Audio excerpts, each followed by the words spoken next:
Gabarito da atividade realizada referente a P1. Exercício 1 da atividade.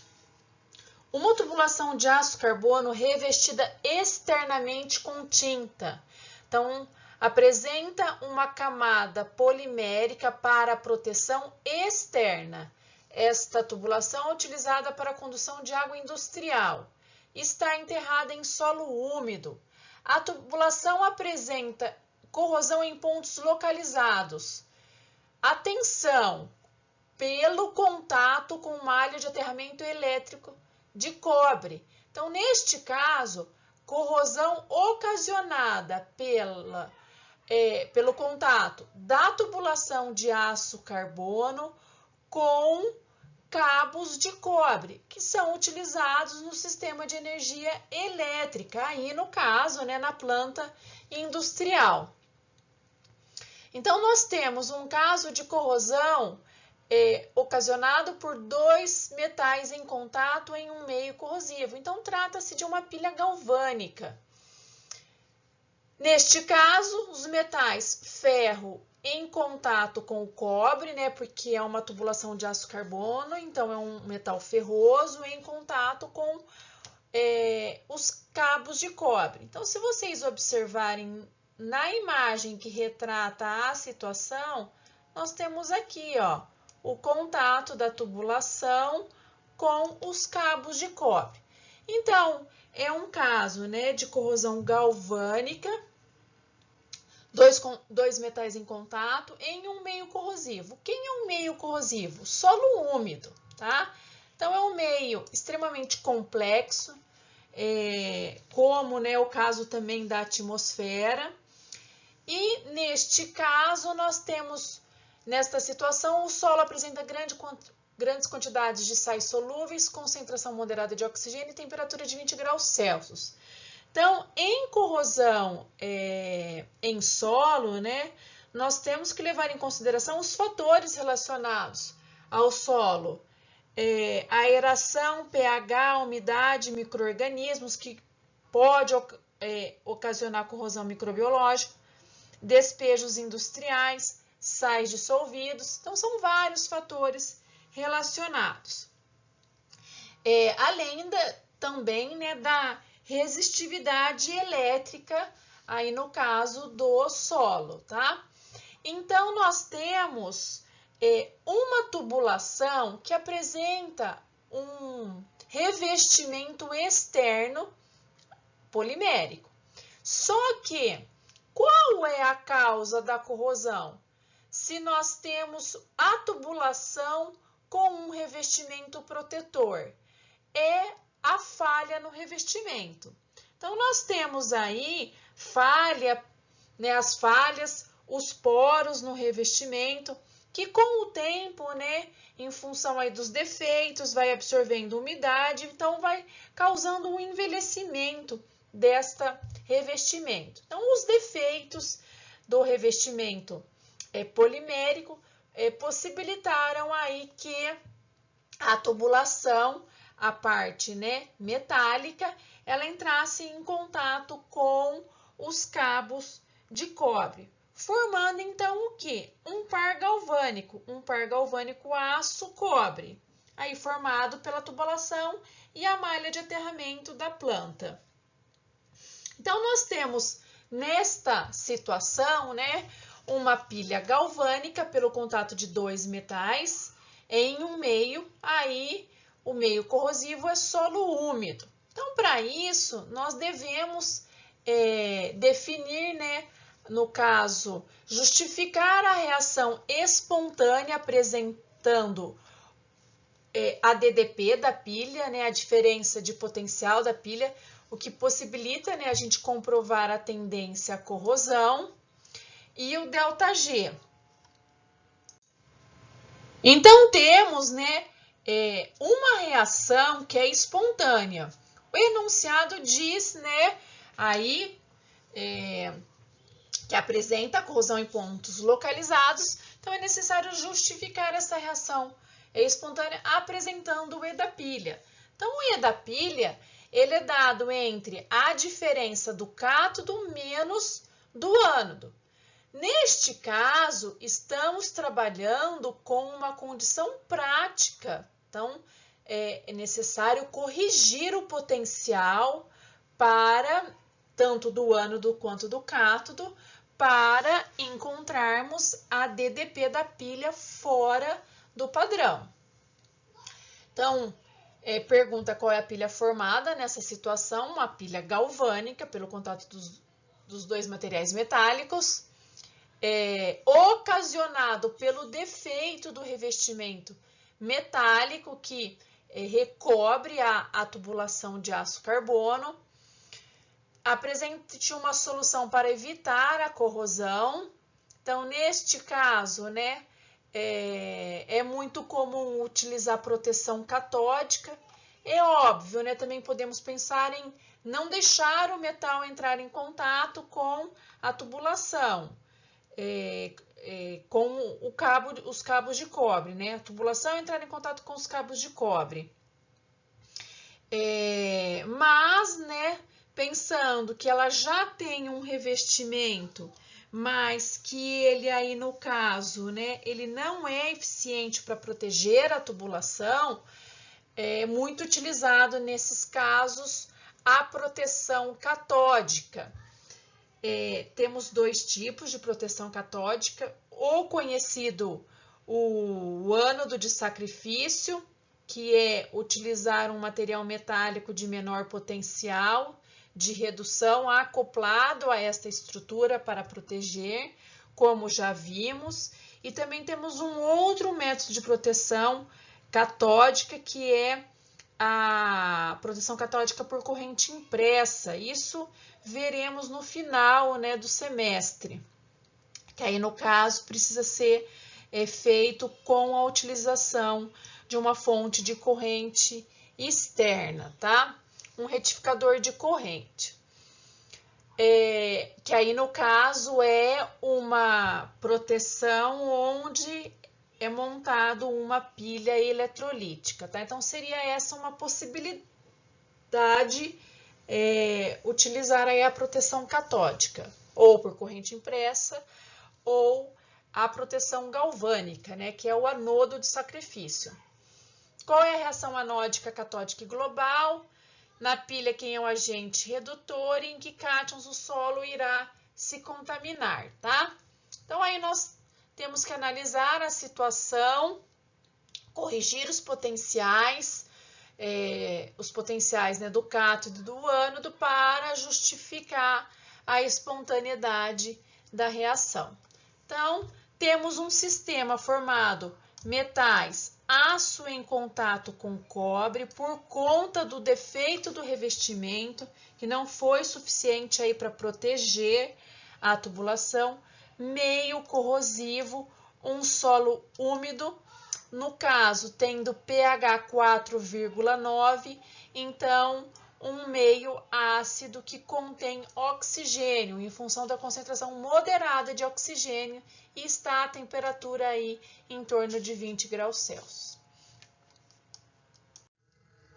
Então, pensando no sistema aí proposto, trata-se de uma pilha galvânica formado pelo contato do ferro, então a tubulação de aço carbono com cabo de cobre, que é utilizado na malha de aterramento elétrico, tá?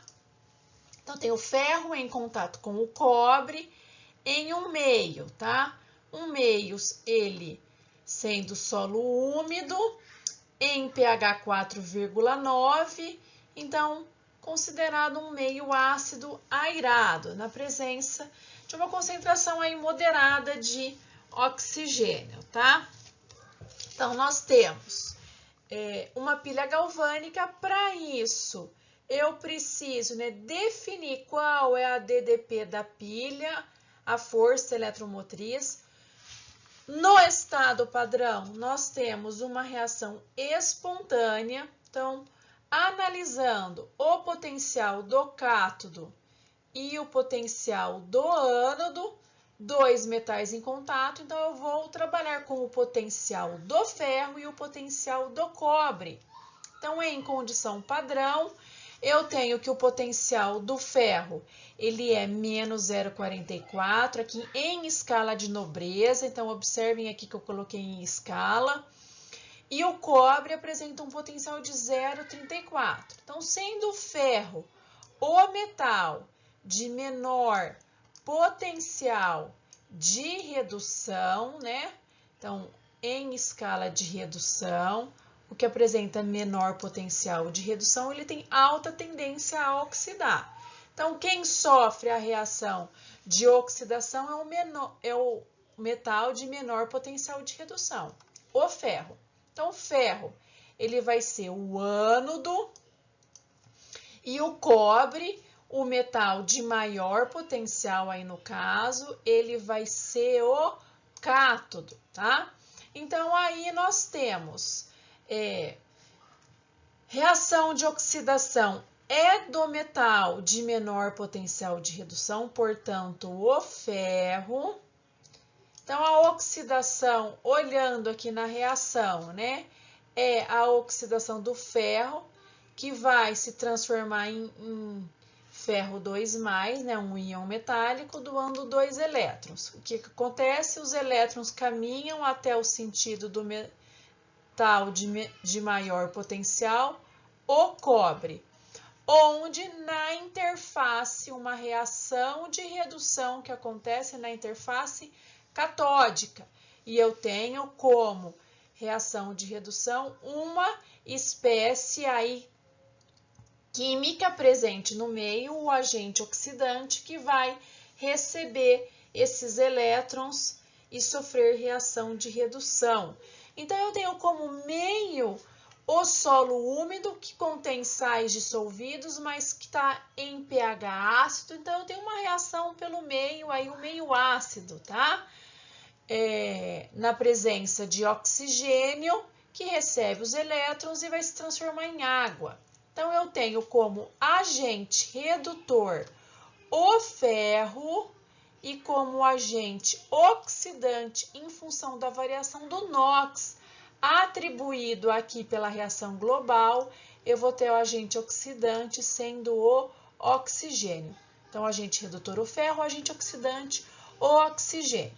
Então, aí a partir das semi-reações, reação de oxidação do ferro, reação de redução do meio ácido na interface catódica, eu tenho a reação global. A partir do potencial do eletrodo, do ânodo e do cátodo, então, potencial do ferro e o potencial do cobre, eu tenho aqui como definir a tendência à corrosão, o E da pilha. Então, em estado padrão, o E0 da pilha, aqui na caixinha laranja, é o E do cátodo menos E do ânodo. Então, 0,34 menos 0,44. Então, eu tenho um potencial de 0,78. Então, é uma reação espontânea, tá? Como foi dito no enunciado. Então, um caso espontâneo de corrosão. O ΔG, 0, né? Aí, a energia livre, a energia de Gibbs, né? Igual a menos NFE, que é o potencial da pilha, o E0 da pilha. Então, número de elétrons envolvidos, o N, 4 elétrons, a partir da reação aqui das semi-reações, número de elétrons doados é o mesmo número de elétrons recebidos.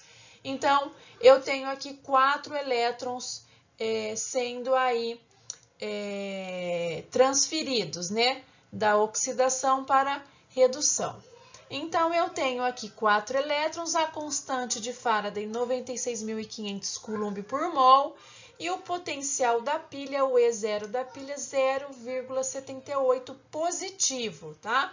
Então, numa reação espontânea, o ΔE ele é maior do que o 0, logo o ΔG então é menor do que 0, e ele vai ser igual a menos 301,10 aqui kJ/mol, tá?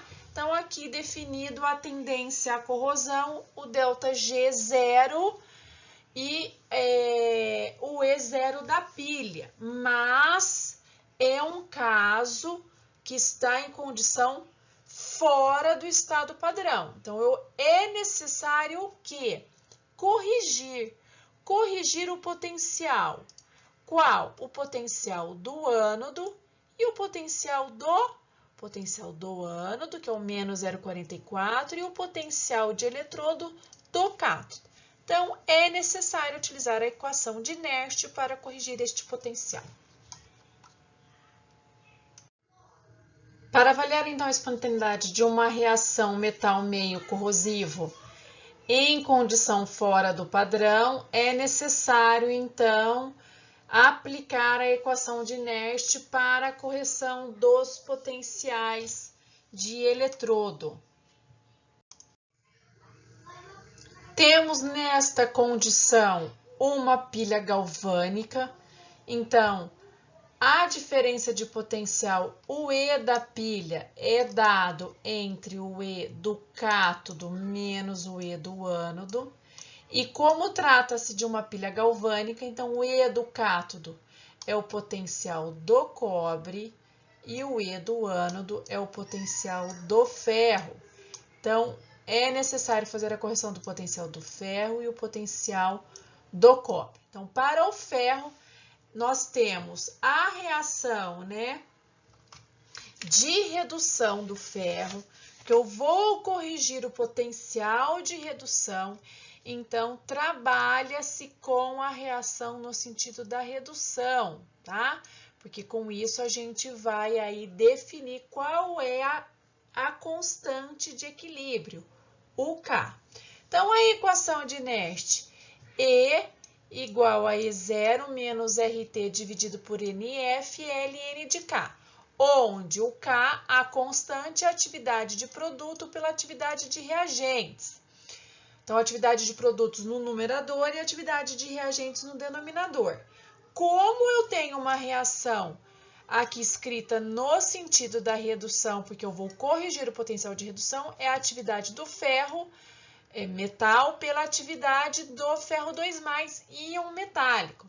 Então, eu tenho que corrigir o potencial de aqui redução do ferro, que a partir da equação de Nernst vai ficar, o E0 menos RT dividido por NF, ln da atividade do ferro pela atividade do ferro 2+. Então, eu vou fazer a correção deste potencial aí para o ferro. Então, considerando a reação do ferro, nós temos que a atividade do ferro, uma substância sólida, é igual a 1.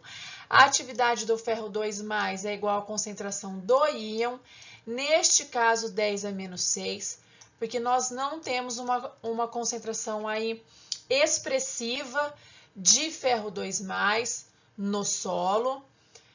Ln em base de log 2,303 log, o E0 menos 0,440 volts, e eu vou levar em consideração a correção deste potencial para a temperatura, que nós temos aqui a 20 graus Celsius. Então, substituindo na equação de Nernst todas as informações, nós temos então que o potencial do ferro aqui, para o eletrodo de ferro, então, é igual a menos 0,615 volts. Então, de menos 0,44 em condição padrão, nós temos agora, pela correção do potencial, sendo igual a menos 0,615 volts. Então, esta é a correção do potencial para o ferro, que é o ânodo da pilha, tá? Na pilha galvânica, o ânodo. E agora eu vou fazer a correção para o cobre, que é o cátodo da pilha.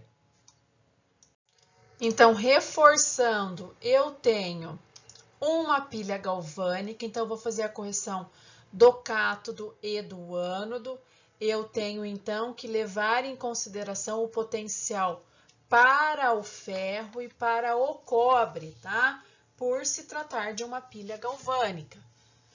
Então, aqui para o cobre, né, levar em consideração a reação de redução do cobre, porque eu faço a correção do potencial de redução, utilizando a equação de Nernst. E na equação de Nernst, então, a constante aqui de equilíbrio vai ficar a atividade de produto por atividade de reagentes, para a reação, né, de redução, então, a atividade do cobre pela atividade do cobre 2+, atividade do metal pela atividade do íon. Então, aqui no caso, fazendo a correção, então, para o cobre, tá? Eletrodo de cobre para o metal, para o cobre, em função da pilha galvânica. Para o metal cobre, então, que é o cátodo da pilha, então, a correção, né, do potencial do eletrodo a partir da equação de Nernst. Então, nós temos que a atividade do cobre, uma substância sólida igual a 1, a atividade do cobre 2+, é igual à concentração do íon, então igual a 10 a menos 6 mol por litro, porque nós não temos uma quantidade expressiva de cobre 2+ no solo. O potencial padrão para, né, a reação do cobre aí é igual a 0,34 volts positivo, levando em consideração a temperatura de 20 graus Celsius e número de elétrons envolvidos, tá?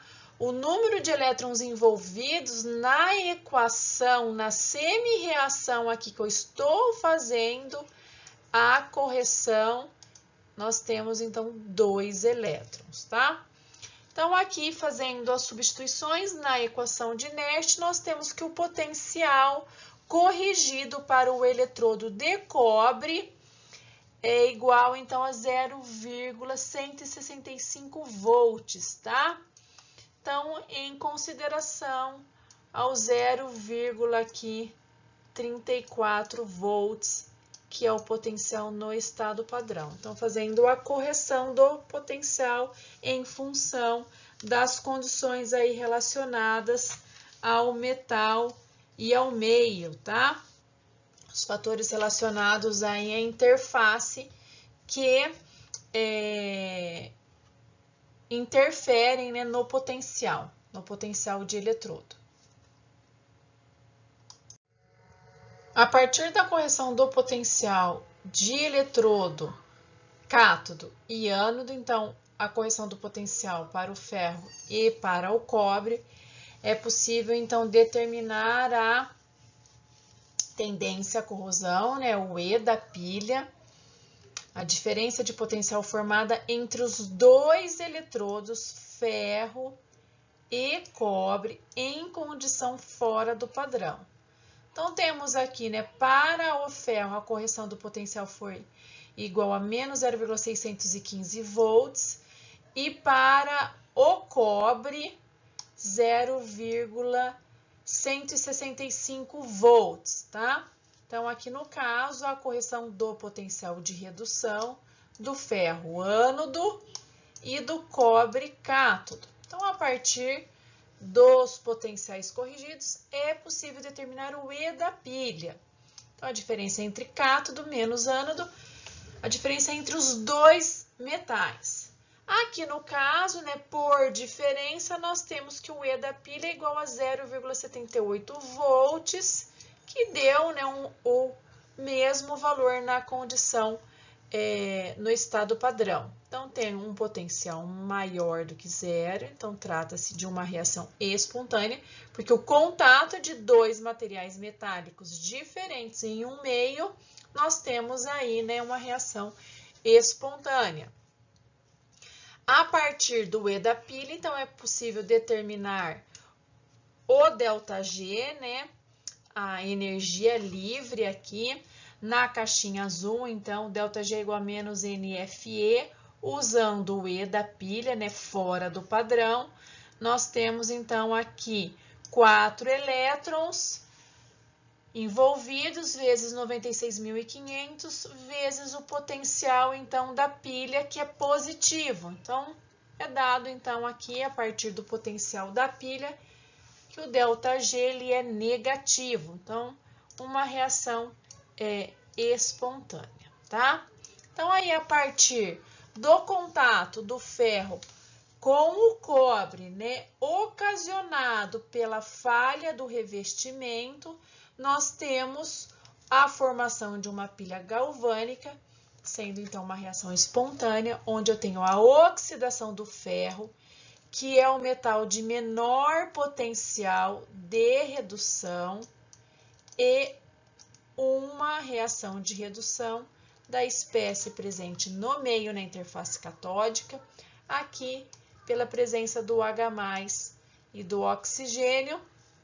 Então, temos como reação aí global a reação entre o ferro e o meio ácido airado. Ferro, agente redutor, oxigênio, agente oxidante. Neste caso, então, para uma pilha galvânica, como forma, né, de prevenção, de proteção desta reação, nós temos então, né, sendo uma pilha galvânica, levar em consideração o isolamento. Então, é necessário, né, isolar os metais para que não ocorra este tipo de corrosão, ou aí no caso, que é muito utilizado, né, para corrosão em solo, a proteção catódica, ou por ânodo de sacrifício, que aí no caso seria acoplar, né, um metal de menor potencial, formando uma pilha galvânica com o intuito de proteção. Então, acoplar um metal de menor potencial de redução, exemplo, alumínio, zinco, magnésio, ou o uso da proteção catódica por corrente impressa, que é atribuído aí uma pilha eletrolítica forçada, então pelo uso de um retificador de corrente. Em ambos os casos, na proteção catódica, né, por ânodo de sacrifício ou por corrente impressa, o metal, no caso, a tubulação, ela é atribuída como cátodo, e sendo o cátodo de uma pilha de corrosão ou de uma pilha eletrolítica, nós temos o metal sendo protegido, tá? Então, seria estas aí as possibilidades de proteção desta tubulação.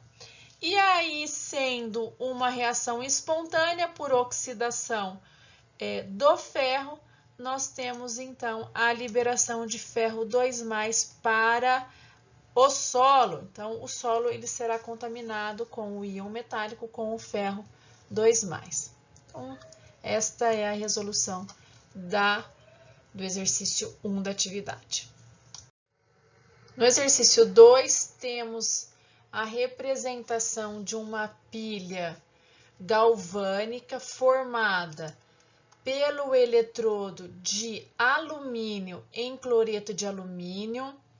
Então, metal, né, alumínio em solução de cloreto de alumínio, neste caso um eletrodo de primeira espécie, aqui em contato com o eletrodo de prata, cloreto de prata em solução de cloreto.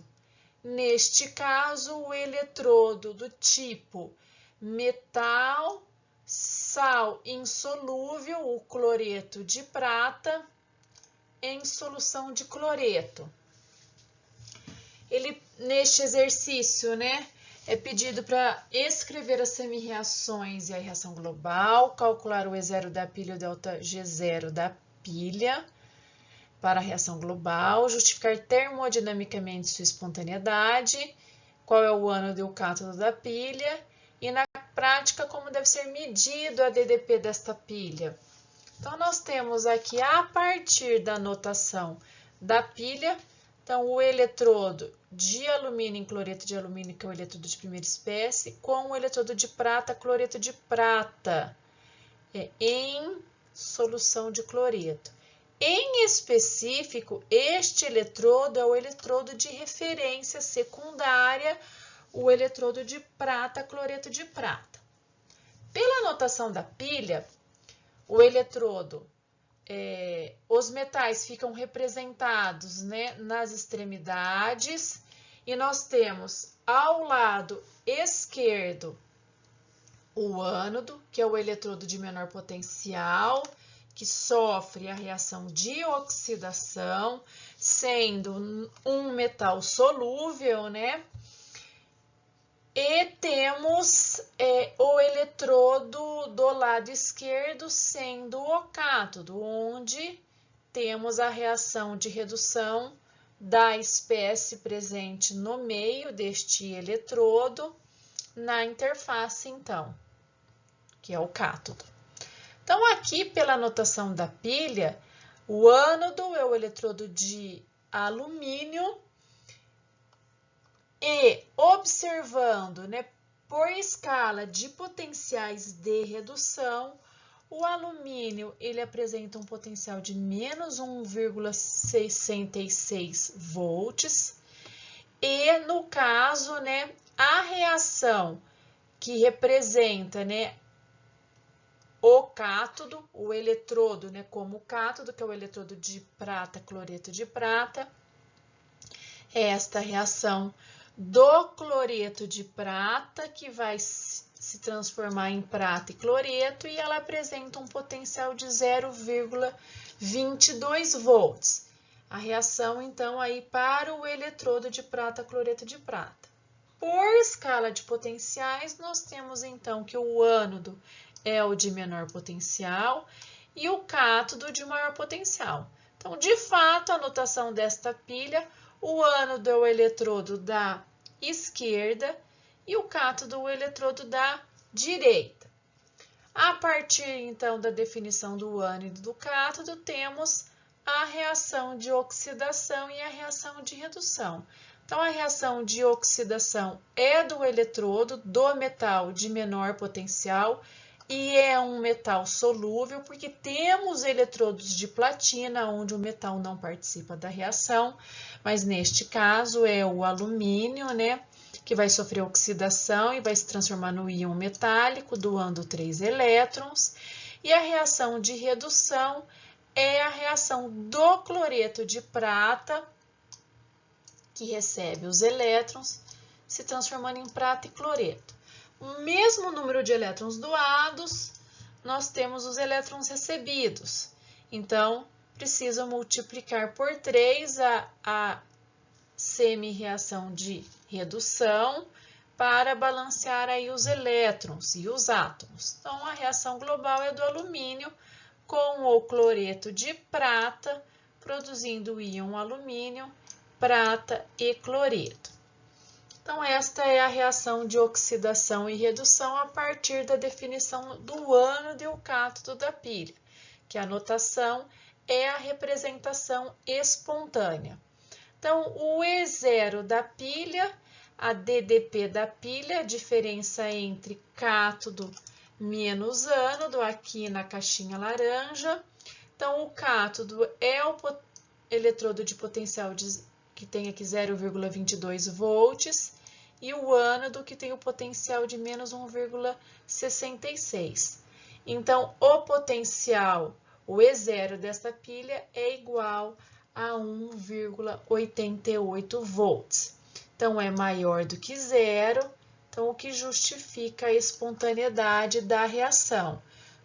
Tendo aqui, né, uma reação que eu tenho a transferência de elétrons do alumínio para o eletrodo de prata.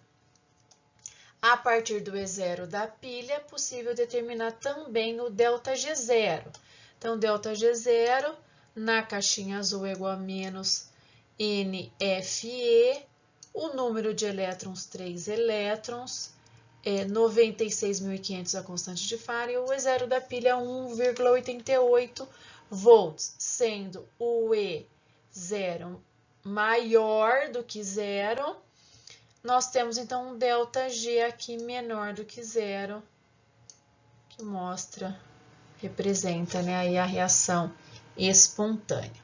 Então, a partir da definição aí, né, do E0 da pilha, também é possível determinar o ΔG0, a energia livre.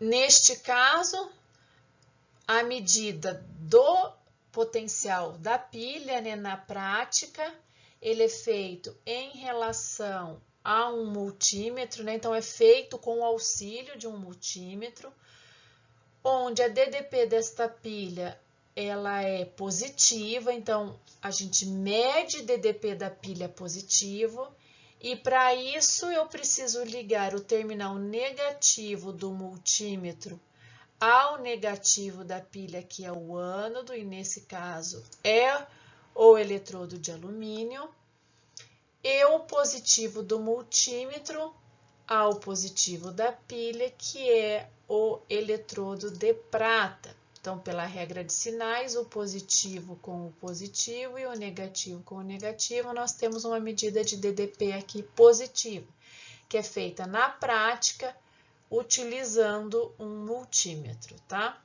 Então, esta é a resolução do exercício 2 da atividade. O exercício 3 é sobre os parâmetros de funcionamento de uma bateria de chumbo ácido, então um acumulador de energia.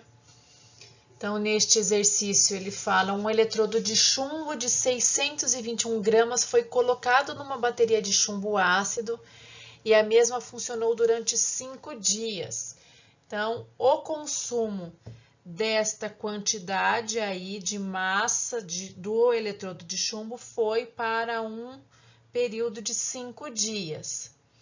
Utilizando as leis de Faraday, então é pedido para determinar a corrente envolvida no processo durante o funcionamento da referida bateria, que é então pelo consumo de 621 gramas de chumbo, apresentar a reação global envolvida na descarga da bateria, já que trata-se de uma bateria secundária, onde ela opera na carga e na descarga, né?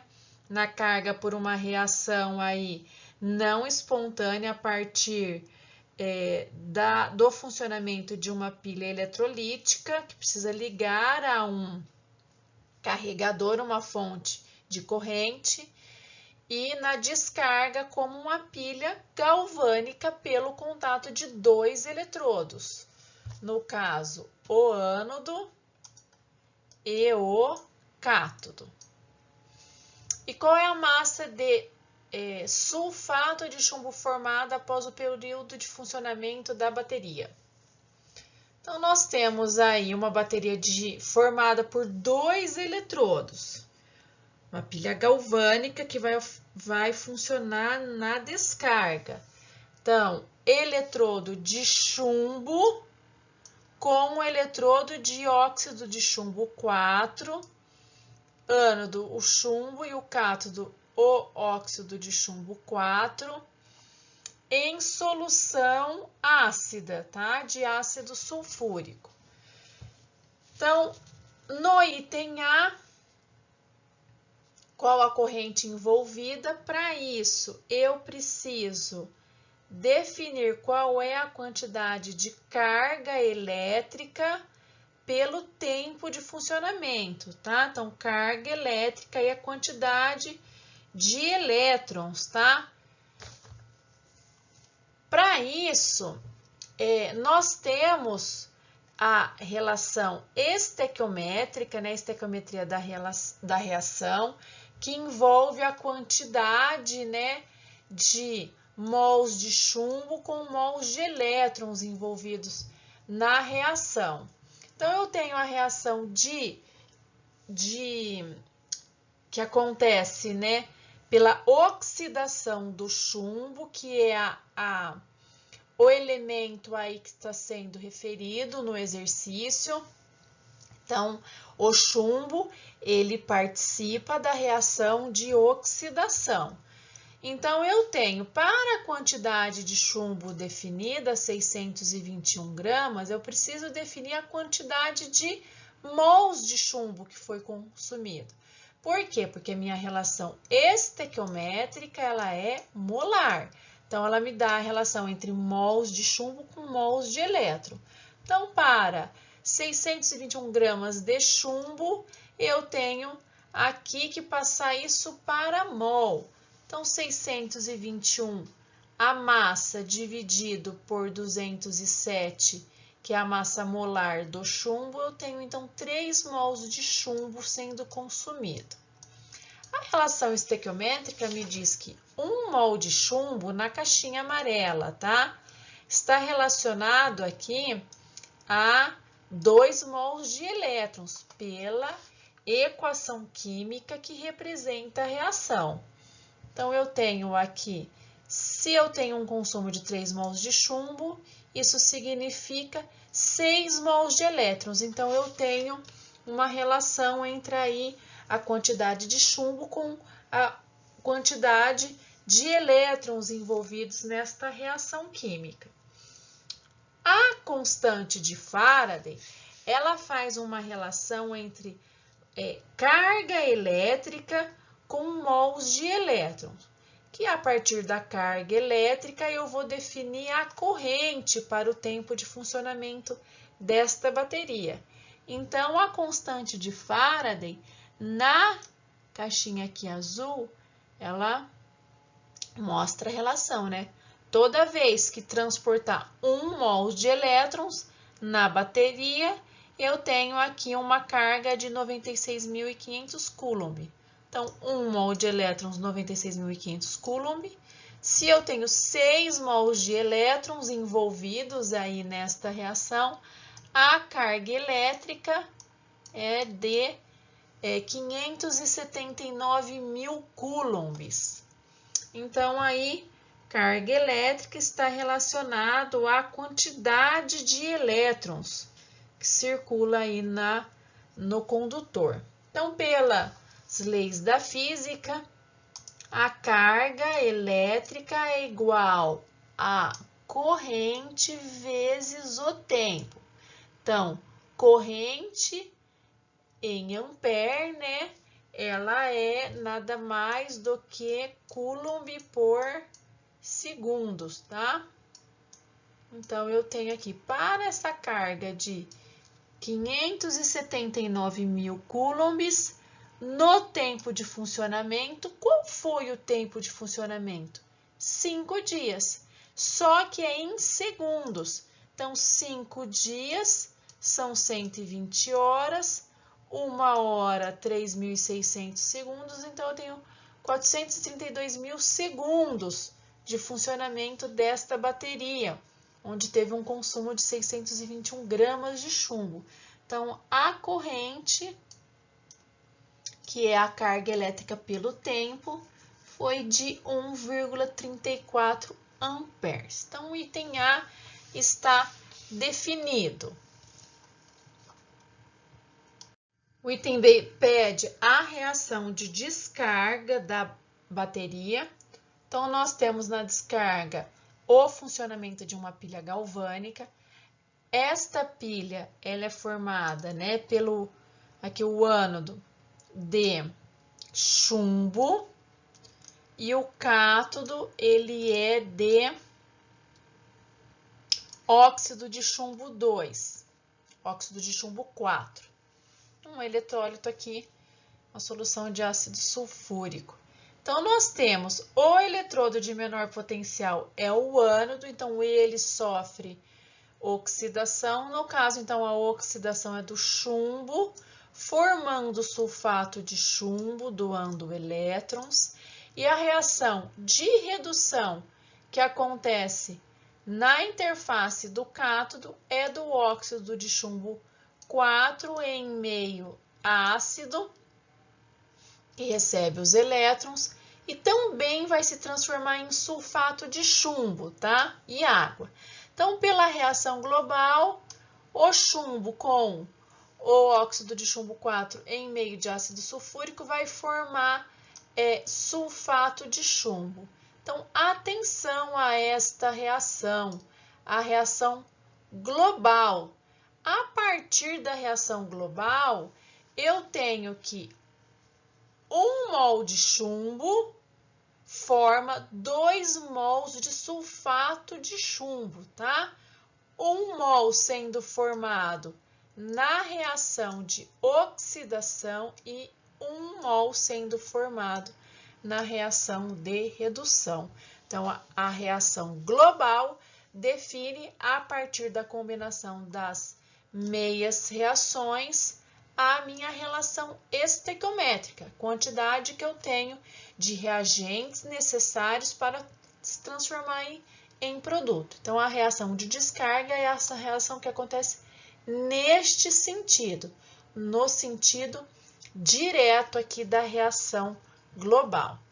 Então, para 621 gramas de chumbo, eu sei então que foi um consumo de 3 mols de chumbo, que isso já foi definido, porque no exercício também é pedido para determinar a quantidade de sulfato de chumbo. Então, sulfato de chumbo eu vou determinar aqui da forma mais simples pela relação estequiométrica. Então, eu tenho 1 mol de chumbo produzindo 2 mols de sulfato de chumbo. Isso determinado pela equação química balanceada, que representa a equação aí de funcionamento da bateria. Então, se eu tenho 3 mols de chumbo, serão formados 6 mols de sulfato de chumbo. E aí, no caso, ele pede massa de sulfato de chumbo. Então, eu tenho que passar esta minha definição de quantidade de matéria em mol para massa, tá? Então, eu sei que mol é a massa pela massa molar, aqui na caixinha verde, tá? Então, se eu tenho 6 mols e a massa molar do sulfato de chumbo é 303,26 gramas por mol, então eu tenho aqui 1.819,56 gramas de sulfato de chumbo formado, tá? Então, aqui a quantidade de chumbo sendo formado, de sulfato de chumbo sendo formado a partir desta quantidade de chumbo aí que foi definida no enunciado, 621 gramas, para 5 dias de funcionamento da bateria.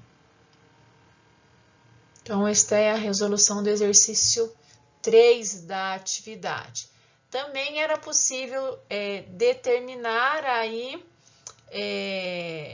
a corrente, até mesmo a quantidade de chumbo a partir da definição da lei de Faraday, que fala que massa é igual ao equivalente grama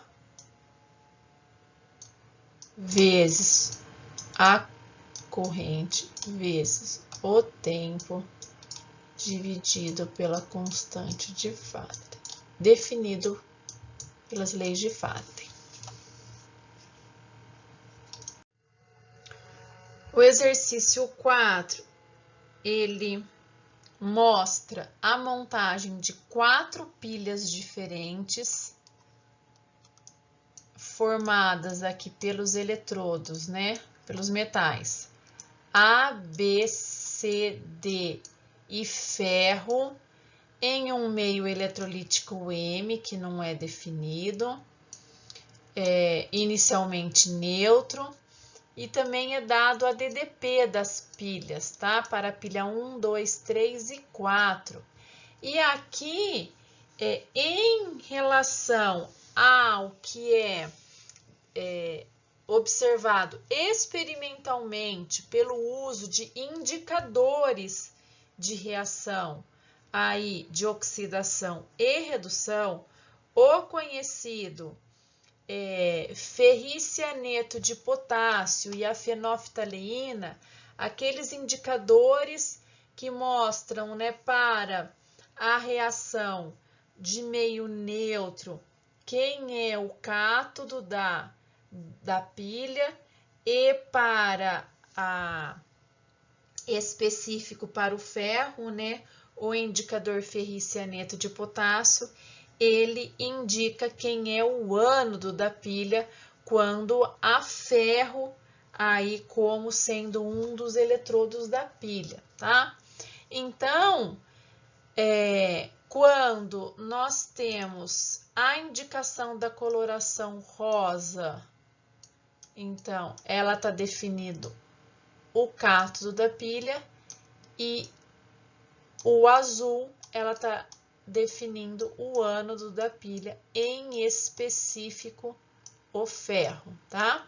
Então, o que foi observado lá nos laboratórios iniciais, onde foi utilizado esses indicadores para a gente fazer aí a indicação, né? Observar, no caso, para as pilhas, quem é o ânodo e quem é o cátodo da pilha. Além do uso do multímetro, porque o multímetro ele é utilizado para qualquer, né? Ele indica ânodo e cátodo de qualquer pilha, a partir da regra dos sinais. Mas, né, temos aí também esses indicadores de reação catódica, meio neutro, e para ferro, que apresenta a coloração rosa e azul. Então, neste caso, ele diz, né, dando aqui as pilhas e as indicações, que foi aí a partir da coloração pelo uso dos indicadores. Então, adicionando solução de fenolftalina ao meio M das pilhas 1 e 3, as placas, respectivamente D da pilha 1 e A da pilha 3 ficam rosa. Então, nós temos aí, na pilha 1 e 3, o D ficando rosa e o A da pilha 3 ficando rosa também.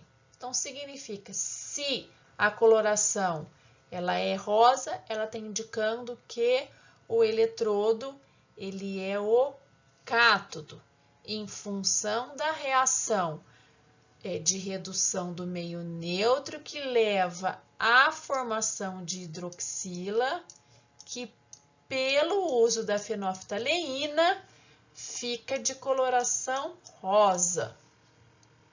Então, na pilha 1, o D ele é o cátodo, e na pilha 3, o A também é o cátodo. Verifica-se que a adição de gotas de solução aquosa de ferricianeto de potássio ao meio M da pilha 2, que é a pilha que tem ferro, resulta no aparecimento da cor azul. Então, se ficou azul, é porque o ferro ele é o ânodo. Então, se ficou azul, significa que o ferro é o ânodo, logo ele libera ferro 2+, que na presença do ferricianeto de potássio vai ficar de coloração azul. Então, na pilha 2, o ferro é o ânodo. E na pilha 4, ele diz o seguinte: ligando-se o polo positivo do multímetro ao metal D da pilha 4, verifica-se sinal negativo. Lá nos primeiros laboratórios, nós fizemos o uso do multímetro pela regra dos sinais, também para identificar quem é ânodo e quem é cátodo. Neste caso, então, olhando aqui o desenho, o esqueminha, o metal D, ele foi ligado ao polo positivo do multímetro. Então, ele foi ligado ao terminal vermelho, o metal D, e o sinal lido, o lido, tá? Ele é negativo. Então, se ele é negativo, significa que o positivo do multímetro está ligado ao negativo da pilha. Portanto, o metal D, ele é o ânodo da pilha. E o metal B, ele é o cátodo. Então, significa que o metal D é o ânodo da pilha, tá? Aí ele pede para construir, a partir das indicações e do uso do multímetro, a escala de potenciais de redução para os diferentes metais, A, B, C, D e o ferro, utilizando as informações experimentais. Determinar qual é a DDP da pilha formada pelo metal D e A. Então, E do D menos o E do A. Então, temos que montar primeiramente essa reta de potenciais de redução numa escala crescente a partir das informações aí que foram indicadas aí experimentalmente. E aí no item C, a equação fundamental da corrosão para a pilha formada pelo metal ferro e C. E quais cátions que temos aqui, o meio sendo enriquecido pela pilha formada entre A e B.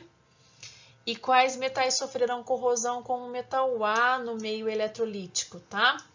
Então, vamos aí fazer a montagem da reta de potenciais em relação ao que foi observado experimentalmente.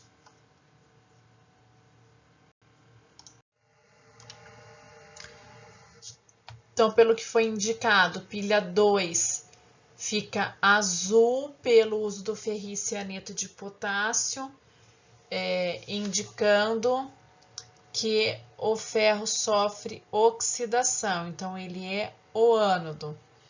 Pilha 1 e 3 ficaram rosa, o D e o A, indicando então que são o cátodo. E a pilha 4, pelo uso do multímetro, D é ânodo. Então, aqui no caso, esse cátodo e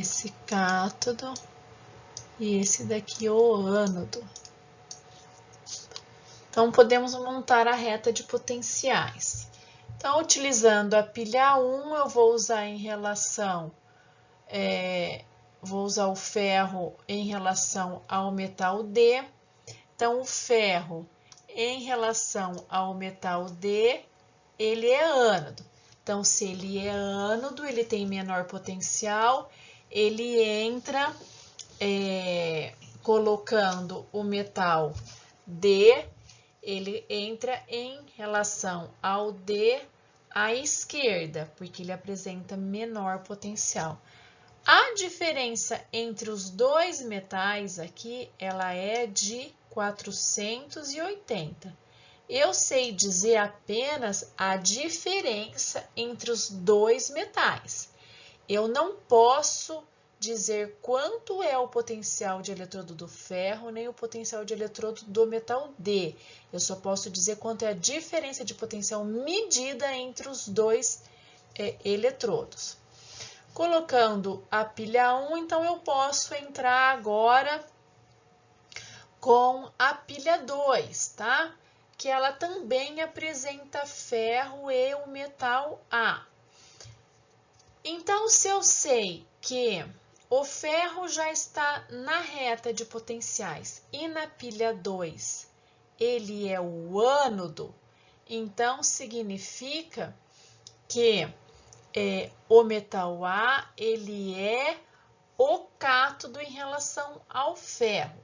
Então, eu vou colocar o metal A na reta em relação ao ferro, ele é o cátodo, então ele entrará na reta em relação ao ferro à direita, tá? Porque ele apresenta maior potencial do que o ferro. Se eu sei que a diferença entre o ferro e o D é de 480, então, entre o ferro e o A eu tenho uma diferença de 300, significa então que entre o A e o D eu tenho uma diferença de 180, tá? Porque entre o ferro e o A foi dado aqui que vale 300. Então, entre o A e o D vai valer 180. Então, já coloquei a pilha 1 e a pilha 2. Agora, eu vou colocar a pilha 3. A pilha 3 tem o metal A, que já está na reta de potenciais, e eu tenho que acrescentar apenas o metal C. E neste caso, na pilha 3, foi dado a indicação que o A, ele ficou rosa, então ele é o cátodo. Então, se ele é o cátodo, eu vou acrescentar o metal C, sendo o A o cátodo, como já foi definido pela indicação rosa, então o C ele entra à esquerda do metal A. No caso, a diferença entre o A e o C, ela é de 570. A diferença de potencial entre o A e o C é de 570.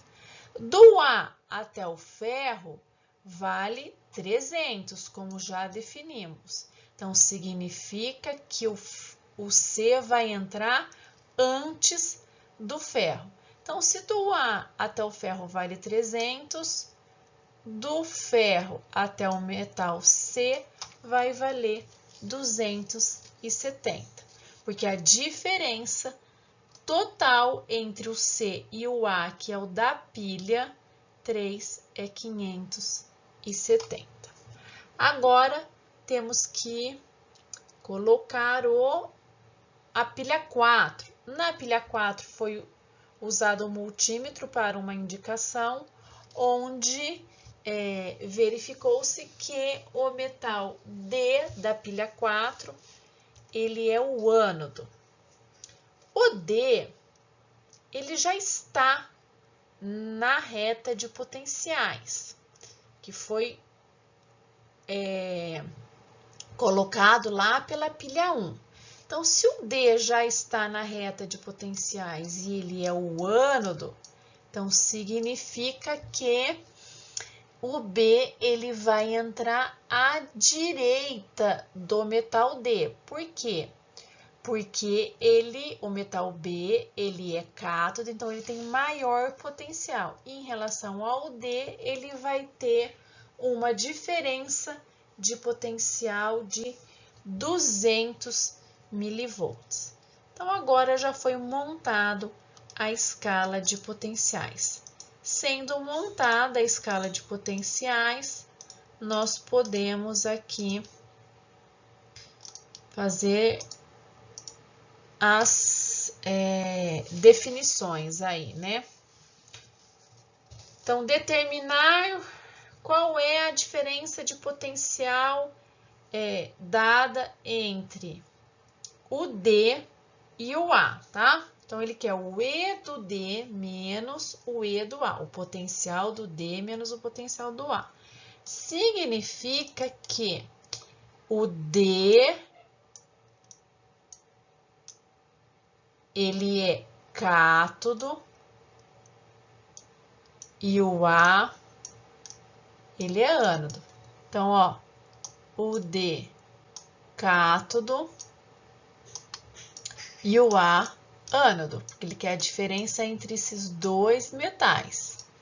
Então, se o A é ânodo e o D é cátodo, então eu estou fazendo uma diferença de potencial entre E do cátodo menos E do ânodo, tá? Então, significa que a DDP da pilha é este valor aqui, que a gente já tinha definido, e ela sendo E do cátodo menos E do ânodo, então é uma DDP maior do que zero, então ela é de 180 milivolts. Ele pede para definir a pilha formada entre o metal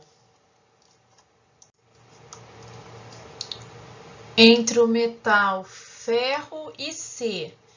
Então, aqui no caso, a equação fundamental da corrosão a equação fundamental da corrosão é a mesma coisa que a reação de oxidação. Então, para a pilha formada entre C e ferro, nós temos a equação fundamental da corrosão para o C, que é o ânodo. No item D, ele pede a pilha formada pelos metais, em cátions, que o meio vai se enriquecer pela pilha formada entre A e B. Então, aqui entre A e B, quais cátions que o meio aí ele vai se enriquecer. Então, lembrando, né? Se eu tenho uma reação de oxidação do A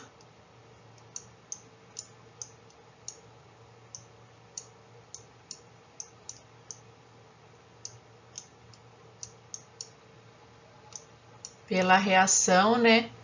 Nós temos da oxidação, eu tenho a formação de cátions metálicos. O íon metálico aqui, proveniente da oxidação do metal A. Então, AN+, tá? E quais os metais aí que sofrem corrosão em relação ao metal A? Então, aí, em relação ao metal A, quem sofre corrosão é quem tem menor potencial em relação ao A, portanto, C e o ferro. Então, esta é a resolução da atividade referente a P1.